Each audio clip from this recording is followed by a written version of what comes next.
Bonjour à tous, bienvenue dans cette nouvelle émission de Réussite d'entreprise produite par Open Media et diffusée sur Le Figaro.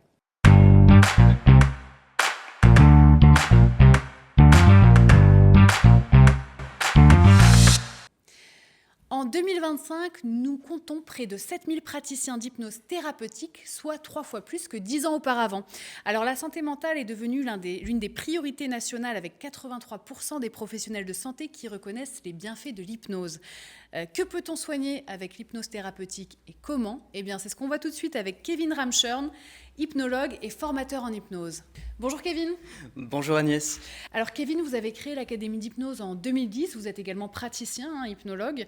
Qu'est-ce qui vous a donné l'envie de vous lancer dans l'aventure ? Alors, j'ai tout d'abord commencé en tant qu'hypnologue dans un cabinet en clinique privée à Bruxelles. Et puis, j'ai créé l'Académie d'hypnose et de communication d'experts parce que j'ai toujours eu la volonté de transmettre ce savoir que je trouve formidable et magnifique. Parce qu'encore une fois, lorsqu'on accompagne une personne en consultation et qu'on voit des changements dès la première séance et des changements très concrets dans la vie de la personne, alors que parfois on est le dernier rempart, la dernière solution. Ça faisait sens pour moi, en tous les cas, de partager cette pratique avec d'autres personnes et de former des personnes à devenir hypnologues. Et justement, en 2025, la Haute Autorité de Santé a renforcé encore l'intégration des thérapies alternatives dans les parcours de soins. Et on a aussi des entreprises qui intègrent de plus en plus des dispositifs de bien-être aussi au sein de leur entreprise pour prévenir les burn-out par exemple. Comment l'hypnose répond à ces besoins ? Mais c'est vrai que, on ne va pas se le cacher, mais la société va pas très bien actuellement. Et le bien-être mental est un souci de première ligne, je dirais, de la part de nos gouvernements. Et l'hypnose peut vraiment venir aider les personnes vers un mieux-être, mais avec quand même une dimension très spécifique, c'est qu'on va s'adresser à une partie inconsciente de la personne. C'est ce qui la distingue aussi des autres approches thérapeutiques.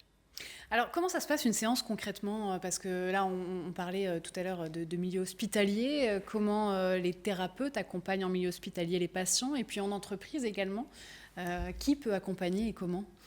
Alors, si vous voulez, il n'y a pas de cadre rigide et de séance standardisée. Mais globalement, et d'une façon très académique, l'entretien commence par un échange avec la personne. On va clarifier la demande, on va définir la direction qu'on va prendre ensemble, mais on va définir aussi le contexte, c'est-à-dire qu'est-ce que la personne est en train de vivre, comment est-ce qu'elle va savoir que les changements vont pouvoir se mettre en place concrètement dans sa vie, etc. Ensuite vient la partie, je dirais, cadrage. Donc moi, ce que je fais dans les consultations, c'est que je vais expliquer à la personne ce qu'est l'hypnose, ce qu'elle n'est pas. Je vais aussi la démystifier, parce qu'il y a encore beaucoup de croyances et d'idées reçues à propos de l'hypnose. Et ça permet souvent de lever pas mal d'idées reçues, encore une fois, et de peur. Ensuite vient le temps de l'induction. L'induction, c'est le processus qui permet à une personne de rentrer dans cet état d'hypnose. Puis on arrive au cœur même du changement, c'est-à-dire qu'on va déployer toute une série de techniques. Ça peut être des suggestions post-hypnotiques, donc ce sont des suggestions qui vont rester actives après la séance. On va s'adresser à différents niveaux, c'est-à-dire au niveau conscient et puis au niveau inconscient.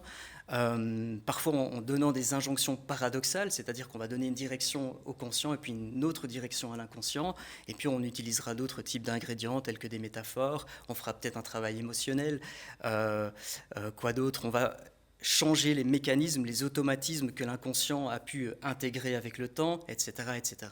Et puis il y a un retour progressif à un état, je dirais, plutôt habituel de la personne. On va mettre quelques mots sur l'expérience vécue, sans non plus refaire tout le fil de la séance, au risque de détricoter le travail qui a été mis en place.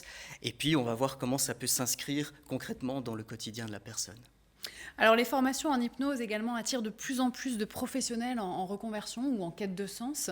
Comment on garantit la qualité des praticiens et puis la qualité des formations aussi qu'on propose ? Alors, chaque institut aura son propre programme, évidemment, que je ne connais pas, mais en tous les cas, lorsque une personne demande à intégrer les formations à l'Académie d'hypnose, il y a de toute façon un, voire plusieurs entretiens à devoir passer.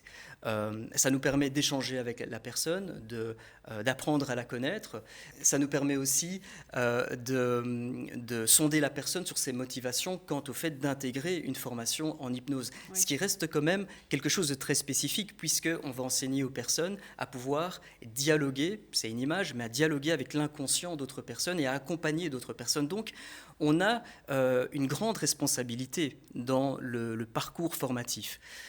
Ensuite, moi, dans la formation, je fais intervenir d'autres intervenants. Je travaille notamment avec des médecins, avec des neuropsys, qui vont venir agrémenter la formation au fur et à mesure. Et l'importance des mots également, vous accordez une importance certaine aux mots dans la pratique de l'hypnose, vous me disiez ? Bien entendu, vous savez, l'hypnose est avant tout un art de communiquer. Et donc, les mots ont de l'importance. Typiquement, je vais prendre un exemple assez bateau, mais si vous dites à une personne de ne pas penser à un chat noir ou à un éléphant rose, il est fort probable que les personnes qui nous regardent ou qui nous écoutent là actuellement aient eu l'image du chat ou de l'éléphant. Exactement. Donc, reporter ça à la thérapie ou à l'accompagnement par hypnose, imaginez qu'une personne qui soit en stress ou qui soit dans une forme d'anxiété, si vous lui dites à un moment donné ne soyez pas stressé, ce que ça va faire, c'est que ça va mettre le focus sur le stress. Et donc, l'inverse. exactement. Et donc, tout l'art de l'hypnose est de pouvoir aussi transformer sa communication, changer les mots et prendre conscience aussi du poids des mots et du sens des mots. Bien sûr. Alors, depuis plus de 15 ans, vous avez vu l'évolution aussi de la profession. Comment vous envisagez, vous, l'avenir de l'Académie d'hypnose et puis de votre avenir en tant que praticien également ?